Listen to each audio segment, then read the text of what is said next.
আয়াত ৬৮ والذين لا يدعون مع الله إلها آخر ولا يقتلون النفس التي حرم الله إلا بالحق ولا يزنون ومن يفعل ذلك يلقى أثاما অনুবাদ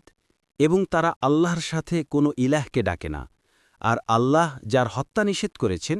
যথার্থ কারণ ছাড়া তাকে হত্যা করে না আর তারা ব্যভিচার করে না যে এগুলো করে সে শাস্তি ভোগ করবে তাফসীর ১ নং ফুটনোটের বিবরণ পূর্ববর্তী ৬টি গুণের মধ্যে আনুগত্যের মূলনীতি এসে গেছে এখন গুনাহ ও অবাধ্যতার প্রধান প্রধান মূলনীতি বর্ণিত হচ্ছে তন্মধ্যে প্রথম মূলনীতি বিশ্বাসের সাথে সম্পর্কযুক্ত অর্থাৎ তারা ইবাদাতে আল্লাহের সাথে কাউকে শরিক করে না ২ নং ফুটনোটের বিবরণ এই আয়াতে বলা হচ্ছে যে আল্লাহর প্রিয় বান্দারা কাউকে অন্যায়ভাবে হত্যা করে না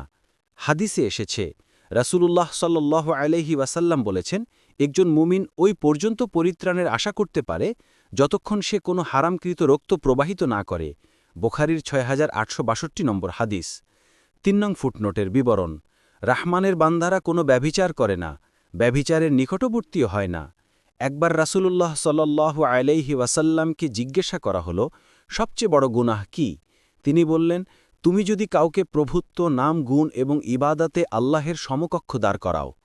জিজ্ঞেস করা হলো তারপর